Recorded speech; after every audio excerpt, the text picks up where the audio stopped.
Hello, everyone, and welcome to Esoterica. In today's episode of the interview, I am delighted to introduce you to Enzo Silon Surin. Enzo is a Haitian-born, award-winning poet, educator, publisher, and a social advocate. He is the author of three collections of poetry, including When My Body Was a Clinched Fist, which is the winner of the 21st annual Massachusetts Book Award for Poetry. Coming up, he is the co-editor of Where We Stand, Poems of Black Resilience, which will be published this year by Cherry Castle Publishing. Enzo is also the recipient of a Brother Thomas Fellowship from Boston Foundation and a PEN New England Discovery Award winner as well. It goes on. Enzo is I could go on, but I'll just a little bit more. Enzo teaches creative writing and literature at Bunker Hill Community College, and he is also the founding editor and publisher at Central Square Press and the president executive director at the Faraday Publishing Company, which is a nonprofit literary services organization and social advocacy organization. My goodness, Enzo is one busy man. Welcome, Enzo, and thank you for joining us today. Well, thank you so much for having me. I've been looking forward to this podcast all week. Well, that makes me so happy. Let's start. Not all week, because we planned this a little while back, and so we did, and actually we met through Instagram. Which is actually a weird thing to say. I can't believe I admitted that live, but when I came across your work, I feel an immediate, I will accept invites now, reach out to anyone that looks like a poet or a writer or like a kindred spirit in that way. And so you fit all those bills. And I'm so glad that you could make it. I'm so glad we connected. God, you've done so much, but let's start with your poetry hat first. I would love to start with, if you could tell us a little bit about your collection of poetry, When My Body Was a Clinched Fist. Our readers and viewers would love to hear about it. What inspired that work? Well, it's a collection that deals with 10 years of coming of age in New York City, where I grew up. I was born in Haiti, but I grew up, about 9 till I was about 9, and then I came to the States and I lived in Jamaica, Queens, and it really chronicles what the experience was like. And at the time, New York City was dealing with a lot of, different types of violence, but also it was grappling with the crack epidemic, drug epidemic at the time. Mm-hmm.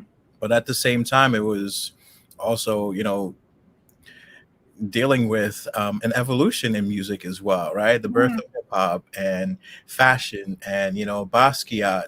And so there was a lot going on in the city, a lot of creative energy in the midst of all that. And the book really chronicles what it was like as a kid, especially one who's shy as I am and who's as sensitive as I am as a person, but definitely as a kid, definitely more shy.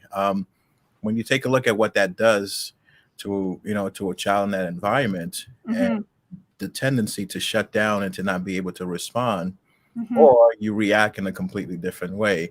And so in a way that's not necessarily what's expected of you, being this mild-mannered kind of kid. And so it was about making forced decisions. And the book is about making the tough decision not to engage in what the environment was trying to get me to be involved in, but also more significantly, how that came at a cost. And it meant that I had to sacrifice a part of myself just to survive the environment. Oh, can you elaborate on that? How did you sacrifice part of yourself, and what was that part?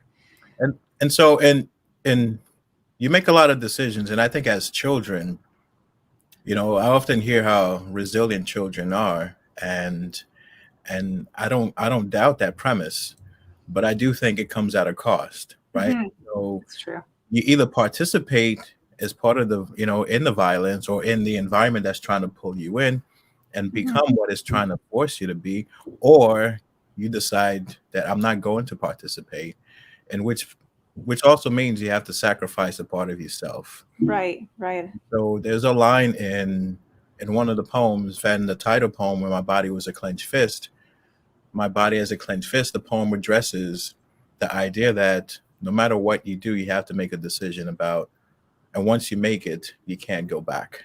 And Hmm. so, not making it is also making a decision, right? Right, Not right. choosing certain things, which means you have to kill a certain part of yourself. Hmm.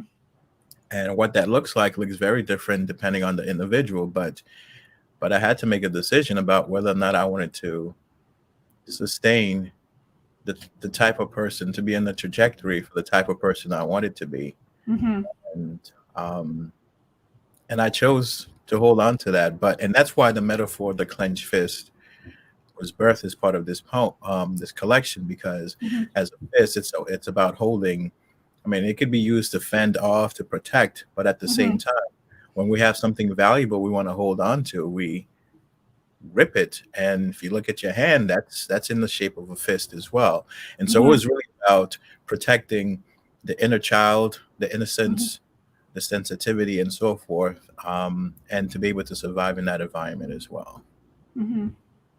No, I mean the metaphor when I came across the title is exceptionally strong and really resonates. I think it's something Thank you. universal that almost anyone can relate to. Um, and in terms of the collection of poetry, and I hope I'm not bringing up something that's too traumatic for today, but I did read elsewhere that the collection was in part inspired by a friend of yours who was murdered. Can you tell us a little bit about that? Yeah, and thank you for for prefacing the challenge and the difficulty of it, in talking about that, because it's actually one of the when reading the collections, all the readings that I've done, there are very few poems that I've read out loud that deal with that particular um, situation. But Hmm. it's about sort of waking up with with this void, but at the same time, anger. So when I said that at some point you're forced to make tough decisions about whether Hmm. or not you wanted to participate in the same sort of violence. And so there are two reactions. You can, react violently in trying to, figure out what to do next. Hmm. And there's a part of you that says, I think as a kid, I recognized that as well, that there's never an end to violence. There's only more Hmm. violence, right? And so in that moment, having that wisdom as a kid, to be able to say, because you're paying attention to what's going on around you, right? Hmm. Something happens to someone you love, then you react, and then that person, you know, has their friends react, and there's all sorts of reactions, right? And we Hmm. see this play out because that's humanity, right? Um, Hmm. there's always some sort of response that comes. But I think in that moment, recognizing the fact that the danger that was around me was Hmm. real, right? Hmm. I think at some point you get to the point you say, well, maybe I can get by without this affecting me in this way, right? But then it will affect people Hmm. around you, and then you'll have a decision to make, not a choice. There's actually a poem in the collection where I talk about the difference between having a choice and making a decision. And a choice is having options, right? A decision is somebody else choosing these options for you and telling you to choose. And they use that word Right. choose. But since I didn't create the options, I'm not choosing, I'm deciding. I compare that to a buffet, right? You can want whatever you want, but you're making a decision about what to eat. Hmm. You're not, you don't have a choice. It's a decision. Because if you had a choice, you'd say, "Can I have something that's not here?" And then Right. then you'll get the Right. no. And so when you're in that environment, you think you're making choices, but it's really decisions, right? Hmm. And those decisions have repercussions. And so then you have to say, when I say a part of you dies, it's knowing that you cannot retaliate, right? Or you don't Hmm. want to retaliate. So what do you do with that anger? What do you do with that frustration? And so at some point, when we start to talk about traumatic responses, the clenched fist metaphor is also how the body itself folds into itself, right, as a way of protecting itself, but it mirrors the way trauma works through bodies, right? Hmm. And how we embody our traumas in our bodies. And so There's, scientific research that shows it, psychological research that shows it, right? And so in Hmm. that moment, it's about, where do I put this hurt? Where do I put that level of hurt? And I carried it with me for a very long time. But I think it is also about writing. Hmm. How writing was a very good opportunity for me to release some of these things, to put words to some of these things, and to Hmm. be able to do so through poetry was, it was a godsend. It's definitely a gift, because I don't know how else I would have been able to process the world if not through poetry in that way. Hmm. Yeah, it's, I mean, it's fascinating. I mean, you were talking about writing and trauma, and I think a lot of writers, I mean, I even wonder if writers turn to writing to process trauma. I mean, how, I mean, for you, you mentioned it was cathartic and it helped you put words to emotions. I mean, I mean, how would you recommend to other writers who are dealing with trauma? I mean, do you think this is a good avenue? I mean, is like, it just, what are your thoughts about writing and trauma? Well, it's a very good question, Ayo, to ask, because would I recommend that folks write a book about it? Not necessarily, right? Right, Because writing this book was traumatic in itself, because right, to do the poems justice, meaning to do these situations justice, the experience justice, you have right. to relive some of those moments, right? The Yeah, that's fact true. that Yeah. but the fact that you're rehearsing some of the trauma already, right? Hmm. And some of the work is essential to do, not on the page, but Hmm.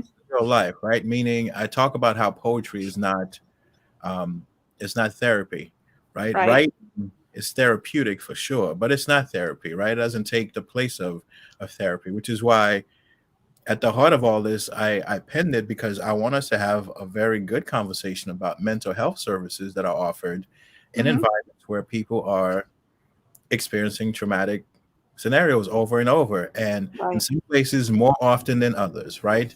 And so in writing about an experience, you have to go through certain stages. Hmm. You have to be ready to face it, and to talk about it, and then to write about it. Very Hmm. different. And so a lot of folks, they get to the point where they feel like, I've processed this, I'm in a good place, but Hmm. there's no way I'm going to share this with the rest of the world. Right. The advocacy aspect of what I do Hmm. encouraged me to keep going, because Hmm.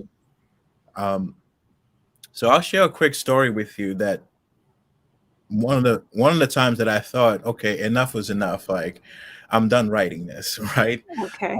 Um, I was working in Boston at the time, and during lunchtime, we used to have these pickup basketball games in the gym with all the staff on campus.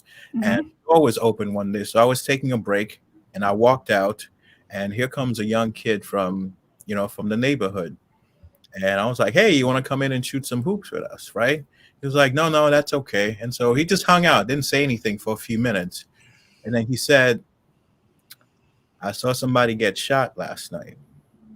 And then I thought to myself, of all the places and of all the people in the world, right? He comes to that particular place in time, and then feels comfortable enough to tell me. He doesn't know who I am. Right. Somehow he sensed that there was something. And I just remembered that I carried that conversation, however Hmm. it was, with me, because it reminded me that that many years later, there are young kids going through the same kind of things. Now, what services are available to him? Hmm. Right? He's going to go back to this. How does he process this? And I said, Right. "You talk to anyone about it?" Right? And he was just like, "No, I can't tell anybody about it, or I couldn't tell." Right? And then he disappeared. Hmm. Right? Until he went back, and I just remember I carried that with me. Which at some point I was writing these poems, I realized there are other kids currently going through this, right? And other neighborhoods going through similar things. And so I made it. I made it through. And Right. so I wanted to give back. I wanted to have a way to voice the struggles, similar struggles that we go through. But there were Hmm. other people that didn't make it, like my friend. And so who's going to tell their stories, right? Who's going to Hmm. be able to, to chronicle what that experience is like until we make some significant changes in how we address social violence, and even, the violence that police direct towards citizens Hmm. in those communities. Hmm. And so then you become victim on both ends, right? Right. And so who do you call is the question, right? Who do you, Right. I mean, I don't know. Who do you call? I mean, I guess that's why this student or this child knew to come to you somehow on some sort of, yeah. you know, some sort of, psychic level. I mean, it's tragic and heartwarming. Um, I mean, okay, so tell us, speaking about resilience, let's talk about this new collection of poetry you have coming out, Poems of Black Resilience. Yes. How did that come about? Very good question. I'm excited about it. And here is the book. How, and I can't wait for you to receive your I copy. can't wait either. Um, but it was the onset of, I think, 2000 and 2018. So we're dealing with a newly elected president here in this Mhm. country, Right. one that had promised and was starting to deliver in separating the country and dividing the country in many ways, Hmm. and also incite certain types of conversations and dialogue that was extremely familiar to Black Americans because Right. we've been there before. And the whole concept of going back in time to a time where America benefited a particular group of people more than the others, Hmm. we needed a way to respond. And so we didn't set out to do an anthology. And by Hmm. we, I mean Melanie Henderson and Truth Thomas, where I was in DC at the time for a writers conference, and we just got together over food, Hmm. right? As a group of folks, and a number of folks were invited, and we just came and we ate. And then at some point, you know what happens when you have a group of poets together in a room? We began to read some poetry, right? It's almost Right. like a jam session between musicians. Like you don't necessarily plan it on being that. And then we started to read more and more poetry. Hmm. And then once that was done and we all went back to our separate cities and so forth, that feeling stayed with us. Like we felt comforted, Hmm. we felt seen, we felt supported. And shortly thereafter, we started to talk about, well, what would it be like if we put together a collection Hmm. to commemorate that experience? Because no one was there to see it other than the folks in the room. And we Right. have to be able to document such moments because to go forward, like that's what resilience looks like, right? In the midst Hmm. of all this chaos and everything else, people coming together, supporting each other, and you feel seen and you feel supported. And there's a sense of energy, right? That pulses Hmm. through you.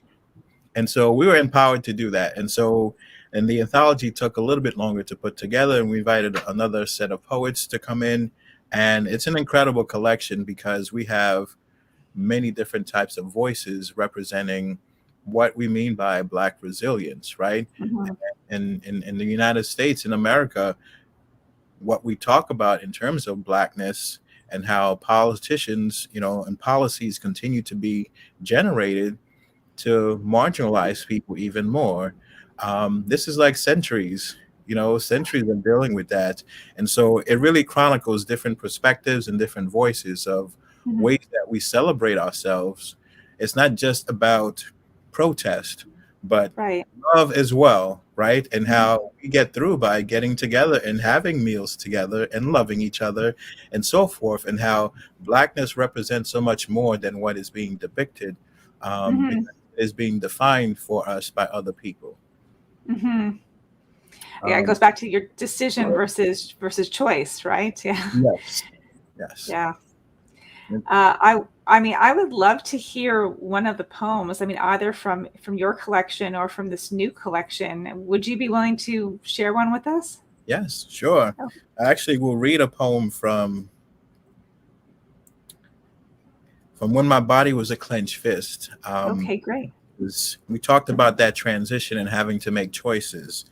And the first poem in the book is a poem titled Birth of a Clenched Fist. And it really talks about the transformation when I recognized that to survive this environment, I would have to become a different person. Hmm. And there needs to be a physical change that would need to happen for that um, to really come to fruition. So, Hmm. birth of a clenched fist. Born in epidemic, circa 1986, Jamaica, Queens, when tiny white caps filled modern day cotton, moored most under a parking lot's dim cone of light. When paraded in chambers of those born to triggers was that sin which weaned father from son, tricked out the best in us. A resilient few kept from boxes, though what was left was worsted in haze on those horrid nights when what was promissory was plight, was norm, and what was dealt, mnemonic so strong I kept it in my mind like one rehearsing lines in an autograph of pain, a pain like bait that turned gain into the cleanest demise. And when I stood to cleave it, the fight empty as cavity, the strife marked by omission, everything I saw was enemy, even my own face, fair game.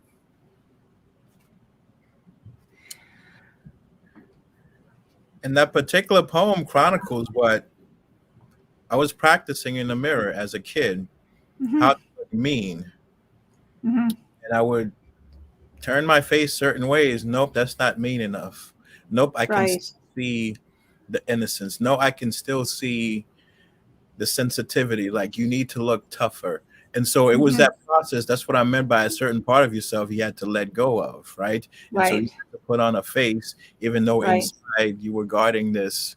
If I put on this face, maybe they won't know, right? Right. Someone that they can pick on because I'm not going to choose to be a part of that violence. And so, so it was that essence in recognizing that. Right. Wow. And that's powerful. I mean, that's a very, that line stood out at me. It's a very powerful line. Thank you. I mean, fascinating. Um, so before we move on to, listening to more of your publishing advocacy work, let's talk a bit more generically about writing. Uh, Yeah. I mean, you were born in Haiti, and you said you obviously moved to New York when you were a child. But are there Haitian writers that influence you? I mean, is there part of that early upbringing that still inspires your writing today? That's a very good question. One that I love to answer because I come from a storytelling Hmm. tradition, right? And so Caribbean folks in general love to tell stories. And so when folks ask me who are some of the Haitian writers that have influenced me, I'm like, well, it was my grandmother and it was my grandfather, my aunts and uncles, because we would tell stories. And as a kid, that was like my excitement on the weekends, right? And like on a Friday or Saturday night, and we all gathered and we would tell stories. And of course, you know, being kids, you couldn't contribute, right? You had to listen. And so I paid attention, you know, and I was biding my time. And it's kind of like, well, I got a story to share. It's like, oh, sit down, you're a kid, you know, we're telling our stories. Um, I love that. but one of the things that I loved though was a riddle night, right? Where Hmm. that's all you had to figure out what the riddle was. And Hmm. so kids got to participate as part of that. And at some point, I got pretty good at solving some of these riddles. And then I realized a whole lot of that is part of why I write poetry in the way that I do. Because Hmm. on the surface, you may read a statement and it kind of makes sense, but then it doesn't at the same time. But then if you give yourself a few minutes, you'll be able to figure out the essence of what I'm trying to address. Now, the Hmm. storytelling aspect is the idea that we all have stories to tell, Hmm. that it's free, right? And so writing is one of those things that technically you don't need any equipment. You can write with your finger in the sand and you write a story, right? And so I just remember thinking, I don't have to go buy a guitar. I don't have to go buy an instrument very costly. All I needed was a pen, Hmm. pad, right? Very cheap. Right. It's And true. so at some point, you realize also that writing is one of those things that is free because thinking is free. And so Right. as a kid, I spent a lot of time just imagining and thinking about things. And so a lot of writing for me starts up here. It starts with the way we process information, and then you write it down to document it. So a lot of that is part of the Haitian tradition, Caribbean Hmm. culture in general, but specifically, I was around that. I was around people who they weren't writers per se, but they had great stories to tell, and they told them. Right. and I kind of feed into that in my own writing. That's amazing. I mean, just I mean, actually, that actually makes a lot of sense. Um, I mean, you touched on the puzzles and how like the early puzzle making kind of led you to poetry. I mean, you picked poetry over prose. I mean, and I'm always curious. I mean, I find poetry. I mean, I write prose, but poetry is you're right. It's a puzzle. It's a challenge. I mean, why were you inclined towards poetry versus prose? Well, interesting enough, I started out writing in prose form and writing scripts and stories. I Hmm. call them scripts because they were almost like movie scripts, right? I was writing Right. screenplays and stage plays, but it wasn't until junior high school when, as teenagers, you start to become a bit more introspective, right? And Hmm. who am I? What's going on? And I remember looking outside of the window of a classroom, and it was raining, and there was rain coming down the side of a tree. And I remember thinking, oh, is the tree sad? Can trees Right. cry? And so I started to ask some of those questions. And then at some point I said, oh, I wonder if the tree is crying because it's sad, or it's crying Hmm. because it knows that I'm sad, but I can't cry my own tears. Right. And so all of a sudden I said, wait, why was that thought? Why was that? Hmm. That wasn't Right. prose. And Yeah. I fed into that. And I kind of like that question, right? The idea that a tree could actually know what I'm feeling and express it, because as I Hmm. mentioned, you don't cry in that environment. Right. Right? You don't It's show true. any softness and weakness or sensitivity, right? And so all of a sudden I said, wait, that's different. When I wrote something, I showed it to one of my teachers, and they were like, have you read the work by this poet and that poet? And I was like, what's poetry? Right? Right. I didn't have that formal name for it, even though I kind of had this inclination for it. But after that day, I didn't. I've never stopped writing poetry, and Hmm. so I write prose and I write scripts. I write librettos. I write all sorts of things, right? But at the end Hmm. of the day, poetry becomes like that staple meal for me. That's who I am. Right. Yeah. Hmm. Yeah, that's fascinating. I mean, there's it's just so much that you do, and it's I don't know how you keep up with it all. But let's move from your poetry and writing to your social advocacy work, which I guess also bleeds out of your writing life. So tell us a little bit about that. Yes, and it's using writing to change, right? To Right. to impact change. And I think I recognized that my writing was starting to touch people on a personal level and saying, oh, Hmm. I want this experience. But then I started to notice that there's also a tradition when you talk about Caribbean, eventually, right? Caribbean literature and how, and even music, right? Hmm. And so I started to interrogate some of the songs, my favorite songs from childhood, and I realized, oh, we were dancing, but this is a protest song. Right. This is a song about fighting the system that's oppressing this, or this is a song about that. And I realized that's a rich tradition in terms of Right. using music, right? Bob Dylan, right? Using Hmm. music as a way of, and so no matter the culture, folks have always used music as a way of doing that, but also writing as well. And so I wanted to follow in that rich Right. tradition to be able to say, what can I do? What can I articulate that others may not be articulating in that moment? But at the same time, how do I get you to say, what's going on with you? How do I get other Hmm. people to become writers, right? And tellers of their own stories. And so the social advocacy is, I won't be the loudest person on the corner and I won't be on the microphone, but at the same time, behind the scenes, I am encouraging people and through my Hmm. workshops, right, to write stories, to tell their own stories.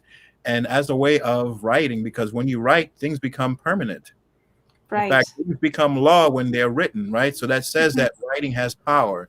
And so if you're able to tell your own stories, they can't erase that, right? They can deny you a microphone, they can deny you, right? But if it's written, someone will be able to read it at some point and be able to say, you were here and this is what happened to you, right? Or Right. what's happening to me now. And so advocacy becomes very much a part of the work that I do. Right. No, that's very, very true.